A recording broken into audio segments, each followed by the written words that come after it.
Hola, ¿qué tal amigos de Lo que la gente pregunta? En el día de hoy vamos a conversar con el doctor Fermín Mármol García, abogado, criminalista, profesor universitario, por el tema de la inseguridad en el país. Hay modalidades que han cambiado, hay horarios en que es más peligroso salir a la calle, hay grupos, bien por el sexo, por edad, por preferencias, que están en mayor riesgo de ser víctimas del delito. De todos esos temas vamos a conversar en el día de hoy. Muchísimas gracias, Fermín, por acompañarnos. ¿Cuál es la realidad del delito hoy en día en Venezuela? Haznos, por favor, una panorámica para que podamos ubicarnos en materia. Lo primero que hay que decir es que Venezuela sufre de dos males. Una alta incidencia criminal, pero también una alta incidencia de conductas violentas, que no es lo mismo. No todas las conductas violentas son delitos. El discutir con un vecino, el discutir en el hogar, el discutir en el tránsito automotor no es un delito necesariamente, como también hay delitos que no son violentos y tú lo sabes muy bien, las estafas, las apropiaciones indebidas, los hurtos. Venezuela sufre de ambos males. Los venezolanos cotidianamente somos exagerados ante los problemas de nuestra conducta y los crímenes han aumentado exponencialmente. Esos dos tumores sociales, crimen y violencia, en Venezuela hicieron metástasis a partir del año 2009 y eso nos ha colocado, José Vicente, en sitiales de deshonor, en rankings internacionales muy negativos para el país. Por ejemplo, en materia de homicidios, Venezuela es el segundo país con más homicidios del continente americano, según los registros de la Organización de Estados Americanos, la OEA. Pero no solo en homicidios. Venezuela es el séptimo país con más secuestros per cápita del planeta Tierra. Y eso es según los estudios que ha hecho la revista Fortune 500, así como también una empresa que gestiona los riesgos especiales que se llama Global Risk, que tiene su sede en Gran Bretaña, Reino Unido. Pero no solo tenemos el tema de homicidios y secuestros, tenemos el tema de corrupción, que es otro delito de delincuencia organizada. Según Transparencia Internacional, Venezuela inicia el año 2014 siendo el noveno país más corrupto o menos transparente de todo este planeta. Y para terminar, Antonetti, esta fotografía de Venezuela, tenemos los informes contra la droga de la ONU 2011, 2012 y 2013, que nos indica que de este planeta, que tiene 192 naciones aproximadamente, Venezuela está dentro de los 20 países que menos controla el ingreso y el egreso de drogas ilícitas dentro de su territorio. Esa realidad, ¿arranca en el año 2009 según las cifras o es anterior? Y si es en el 2009, ¿qué motivó del 2009 para acá? Ciertamente esto es un proceso que se fue gestionando en el siglo XXI en Venezuela, pero llegamos a los sitiales de deshonor de estos clubes de los 10 países con más problemas de crimen y violencia a partir del 2009. Yo creo que definitivamente las instituciones terminan de colapsar su muro de contención social a partir de 2009 por la pérdida de la meritocracia, por presupuestos que realmente son presupuestos del olvido, presupuestos inviables y bueno, unos doctores que vieron prioridades en otra parte. Estos son países presidencialistas, José Vicente, como tú sabes muy bien, los presidentes marcan la pauta en políticas públicas y la seguridad ciudadana jamás en la revolución bolivariana fue una prioridad y tenemos pruebas, una prueba cuantificable que son los presupuestos. El gasto militar duplica el gasto de seguridad ciudadana. Y me pregunto, José Vicente, ¿cuántos venezolanos han muerto en una batalla bélica con el vecino país? ¿Cuántos venezolanos han muerto en una batalla bélica contra el imperio norteamericano? Ninguno. ¿Cuántos venezolanos han muerto en manos de la delincuencia? ¿En dónde debe estar la prioridad? Por supuesto que en seguridad ciudadana. De esta introducción me surgen varios temas que quisiera conversar a lo largo de este espacio. Presidente marca la pauta. El origen presidencial de Hugo Chávez, quien es el padre político de lo que va del siglo XXI en el país, es el delito. El origen presidencial de Hugo Chávez es un golpe de Estado donde se llama a la desobediencia de las instituciones, donde se llama a una rebelión contra lo que era el status quo y donde se aplaude incluso a personas que en el pasado, estando o no ligadas al expresidente Chávez, tenían antecedentes. Personas que participaron en el secuestro de Nihouse, personas que lucharon en la guerrilla, etc. ¿Se convirtió el delito en un valor en Venezuela? José Vicente, definitivamente lo que sí está probado es que los valores clásicos de la sociedad fueron desmontados por unos disvalores sociales que nos reinan hoy día. El disvalor del odio, de la división, de la pugna entre hermanos, del irrespeto a las leyes, que los derechos no son absolutos, que si los derechos personales coliden con el derecho colectivo de la revolución son apartados. Estos disvalores sociales nos han convertido en un país anárquico, en un país donde no hay imperio de la ley, en un país donde la gente termina haciendo lo que le da la gana, imponiendo cosas de la involución, la ley del talión, la ley del más fuerte, el ojo por ojo y diente por diente. Eso es lo que ha pasado en Venezuela. Esta revolución trajo unos disvalores sociales que Alex Capriles decía hace poco que estamos en una pranocracia, el gobierno de los pranes. Hablábamos de crimen y violencia. No necesariamente todo crimen es violento, pero la violencia es un caldo para la criminalidad, sin discusión. Venezuela se convirtió en violenta a lo largo de los años, de la noche a la mañana destapó, hizo ebullición. ¿Cómo mide, según cifras, Fermín Mármol, la situación de la violencia en Venezuela? La sociología venezolana nos dice que Venezuela cambió después del Caracazo. De 1989 emerge una conducta violenta en el venezolano. Pero definitivamente vemos que esto se apuntala después de la intentona golpista o vacío del poder del 2002. Es allí donde irrumpe esa violencia en la conducta venezolana con una incidencia directamente en los crímenes. Es decir, que lamentablemente el 2002 en adelante vemos nosotros aparecer tipos delictuales que no eran conocidos por el venezolano. Ejemplo, el secuestro. El secuestro es un tipo delictual que se masificó a partir del 2002. El tema del sicariato es un tipo delictual que no era común en las principales urbes del país para resolver problemas cotidianos. Esos son un par de ejemplos que nos lleva a nosotros a pensar que la violencia venezolana empieza a tener íntima relación con crímenes. El gobierno convirtió a la gente decente en blanco, tildó a la gente decente de delincuente. Por ejemplo, el que era propietario de una finca, eso es una finca robada porque eso es terreno de la República, hay que quitarlo. El que tenía una propiedad hay que expropiarla porque yo quiero hacer algo allí o por lo menos no quiero que tú lo sigas teniendo. Empezó, si tú eres empresario, el empresario roba porque el empresario especula. Cuando generalizó, se llevó por delante a todo el mundo, personas deshonestas y personas honestas.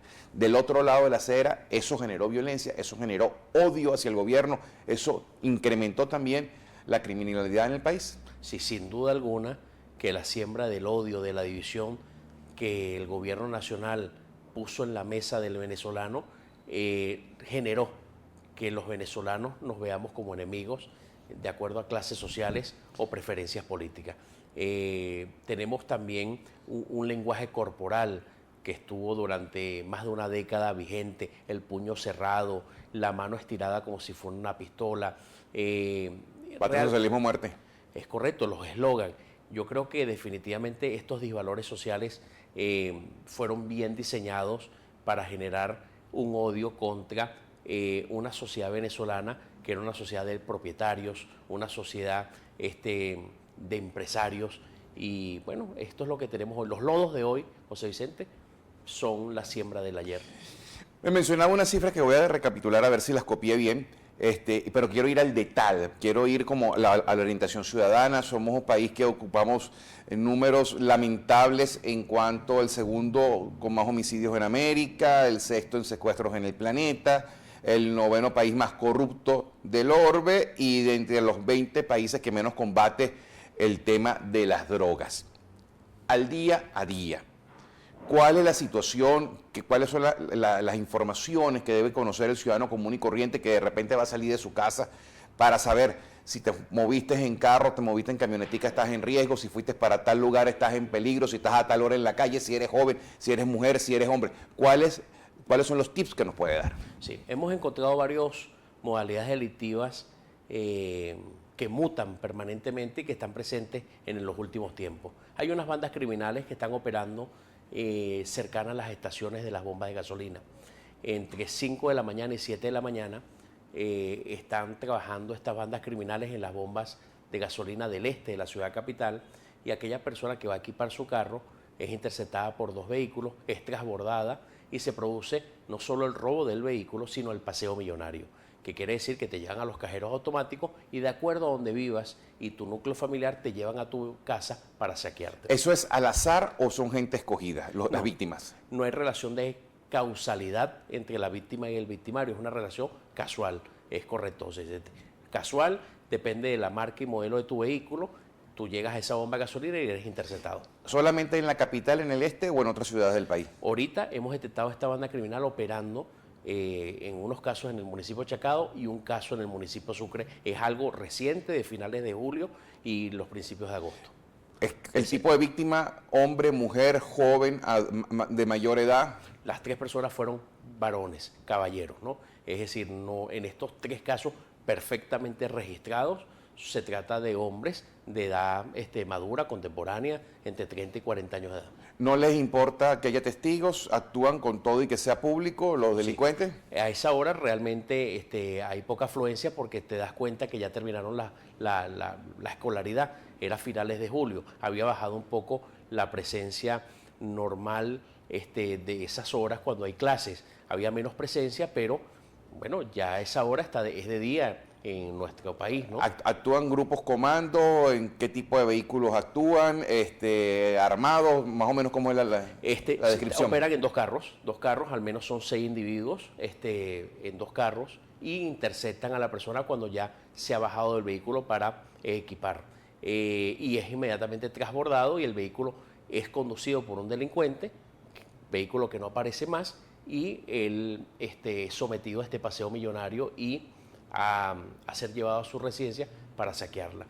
Usan armas cortas. Esta banda, específicamente, que la llamamos los mañaneros y los matutinos de bomba gasolina, usan armas cortas. Eso es lo más reciente. Pero ¿qué otras modalidades delictivas se están dando en el país? No solamente en Caracas, de forma masiva, para que la gente tenga un poco de orientación. Tengo esta rutina, déjame cambiarla. Sí. Primero, lo que no hemos podido resolver como país, como sociedad, son los asaltos a mano armada para quitarle a las personas los teléfonos móviles inteligentes. Tenemos que comprender que los teléfonos móviles inteligentes representan 3 o 4 salarios mínimos, José Vicente. Y quien te va a quitar el teléfono móvil inteligente es un hombre joven, es un coco seco. Si tú te resistes, te van a quitar la vida. Pero ¿cuál es el problema del asalto a mano armada para quitarte el teléfono móvil inteligente? Bueno, definitivamente que las personas, las víctimas, no están tomando la prudencia necesaria para quitar. Nosotros estimamos, José Vicente, que al menos se producen anualmente 1 millón de asaltos en Venezuela. 1 millón de asaltos. Anualmente. Anualmente. 1 millón de asaltos. ¿Y cuántas personas denuncian los asaltos? Casi que el 50% nada más. Una persona que es asaltada en una buseta, y son asaltados todos los pasajeros, ¿cuántos se bajan en la subdelegación de PTJ más cercano o del CICPC a poner la denuncia? Nadie, José Vicente. Entonces, estamos hablando de un país que tiene más de 1 millón de asaltos anualmente. ¿Cuáles son las ciudades más peligrosas en el país? Para un tema de delitos violentos, como lo sería el secuestro, el asalto, estamos hablando primero del Distrito Capital, sin lugar a dudas, segundo el Estado Miranda, tercero el Estado Carabobo y cuarto el Estado Bolívar. ¿Cuáles son los horarios en que se cometen la mayor cantidad de delitos? Para un tema de secuestros, que es el tipo delictual de mayor auge en el siglo XXI, estamos hablando de 2 horarios. Primero, un tema, se concentra mayoritariamente de domingo a miércoles los secuestros, cuando clásicamente era de jueves a sábado. Cuando el secuestro en Venezuela empezó su auge, encontrábamos estadísticamente una concentración de jueves a sábado, pero eso mutó y hoy es más peligroso de domingo a miércoles el secuestro express, ese secuestro breve menor a 24 horas, ese secuestro que no hay relación entre la víctima y el victimario. De domingo a miércoles sigue siendo la nocturnidad primordial para el delito de secuestro express, pero encontramos algo en la estadística, José Vicente.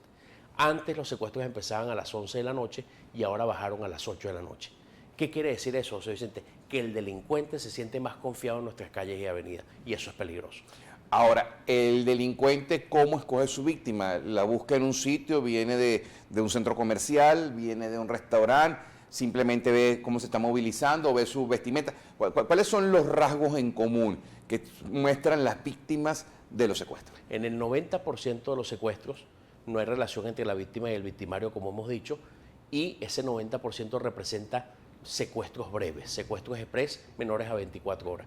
La mayoría de las personas víctimas del delito de secuestro express van en su vehículo automotor, son interceptados dentro de su vehículo automotor y por lo general en caminos secundarios, en rutas secundarias llamadas trochas o caminos verdes, en un horario de nocturnidad. Se escoge a las víctimas mayoritariamente por marcas de vehículos que puedan ellos a su vez comercializar o que sean vehículos que les permitan hacer otros tipos delictuales, pero por otro lado son zonas mayoritariamente residenciales. Es cuando se supone que la gente está regresando a sus residencias, que hay mucha oscuridad, que hay poca afluencia. Pero, repito, también surgió en el mundo del secuestro los matutinos, los que operan antes de las 7 de la mañana, que es un secuestro más largo. Los que operan de noche resuelven el problema entre 3 o 4 horas. Los que operan matutinamente, la víctima dura más de 12 horas con ella, porque la negociación se va a hacer en la noche o la madrugada. Me quedan menos de 5 minutos, quiero respuestas breves para abarcar varios temas. ¿Qué tipo de víctima? ¿Joven, mayor, hombre o mujer? ¿Qué es lo que hay un común denominador? Jóvenes. El target que socialmente se está movilizando más de noche son los jóvenes. ¿Qué tipo de vehículos apuntan más los secuestradores? Hoy día están yéndose a los vehículos 4 puertas tipo sedán. Más allá del secuestro, ¿qué otra modalidad delictiva se está dando, en qué horarios, como para que la gente esté advertida? El tema vale del hurto residencial. José Vicente volvió a irrumpir en los últimos 3 meses el tema de los hurtos a los apartamentos y casas. ¿Cómo es la metodología? Sí, lamentablemente la penetración a los bienes inmuebles, propiedad horizontal o casa, se está haciendo algo muy común. El empleo de patas de cabra, el empleo... ¿Qué es pata de cabra? La pata de cabra es un instrumento idóneo para volar las cerraduras de seguridad de las casas. Pero ¿cómo llegan? ¿Cómo no son vistos? ¿Cómo entra? O sea, sí. ¿Hay complicidad del personal doméstico? ¿Hay complicidad del personal de vigilancia de una urbanización? ¿Cómo es la...? Esto es interesante porque en el último caso, que al menos se le atribuyen unos 20 apartamentos asaltados, la línea de investigación está yendo hacia una empresa que se dedica a hacer labores de mantenimiento dentro de los edificios. Y esta empresa que hace labores de mantenimiento con este tema de la ley de conserjería, las propiedades horizontales han contratado empresas de mantenimiento. ¿Qué hacen algunos inescrupulosos que trabajan para una empresa de mantenimiento? Se dan cuenta de la rutina de los apartamentos, cuáles siempre están solos y cuáles los propietarios no pasan la llave de seguridad. Se agachan en el piso y ven que la puerta no está pasada las llaves de seguridad, la barra de seguridad, y empiezan a marcar esos apartamentos. Inclusive le ponen una pequeña marca de tiza, le hacen una pequeña señal, rayan un poco el marco de la puerta y se produce la penetración. Me quedan apenas 2 minutos. El tema de los homicidios. ¿La víctima de homicidio es una víctima casual, es una víctima de odio, una víctima de pase de factura? ¿Cuál es la realidad hoy en día? Bueno, primero, el target son los varones, siguen siendo las víctimas y victimarios del secuestro. Se estima que el 87% de las víctimas de homicidios son hombres menores a 30 años de edad. Sigue siendo el instrumento idóneo del homicidio el arma de fuego, ese es la pieza a combatir, y la mayoría el tema de muertes de nuestra juventud que está perdiendo la vida se deriva de delitos conexos, es decir, robos que terminan en homicidios o controles territoriales. ¿Cuál es la participación policial en el delito? ¿Qué porcentaje de la policía es corrupta, es inclinada al delito? Si apelamos al único instrumento científico que existe en Venezuela, que es la encuesta de victimización del año 2009, la percepción que tiene la ciudadanía es que más del 35% de nuestras fuerzas policiales incurren en actividades ilícitas. Si apelamos a la única declaración oficial que hizo el ministro del Interior y Justicia, que más tiempo ha durado en esta revolución, que está el Aixamí, él indica que el 20% de las fuerzas policiales están comprometidas con actos de corrupción. Es decir, si estamos hablando que la Policía de Investigación Criminal tiene un déficit del 300% en número de hombres y que las fuerzas policiales uniformadas en verdaderas y exclusivas labores de patrullaje tienen un déficit del 70% en número de hombres, y a esos le tenemos que quitar el 20% que tenemos que sacar porque realmente no se merecen cargar una placa, realmente el estamento policial venezolano está en crisis. Se me acabó el tiempo, 15 segundos que me quedan. ¿Se puede solucionar el tema de inseguridad con este gobierno? Los pasajeros se conocen por la maleta, José Vicente. Han tenido 15 años para colocar a la seguridad ciudadana como una prioridad y no lo han hecho, ni en presupuesto ni en discurso. No han mandado una señal de que en Venezuela no hay intocables, que la ley tiene que cumplirla todos. Por ahora, yo no veo que el futuro sea promisor. La buena noticia es que países como Colombia, como Brasil, uno con gobernante de izquierda y uno con gobernante de derecho, pudieron apelar a la reserva moral que hay inclusive en el mismo pueblo y tienen hoy una situación de clima de seguridad y de un clima de paz superior al de Venezuela. Muchísimas gracias, Fermín Manuel García, por habernos acompañado en el día de hoy, en lo que la gente pregunta.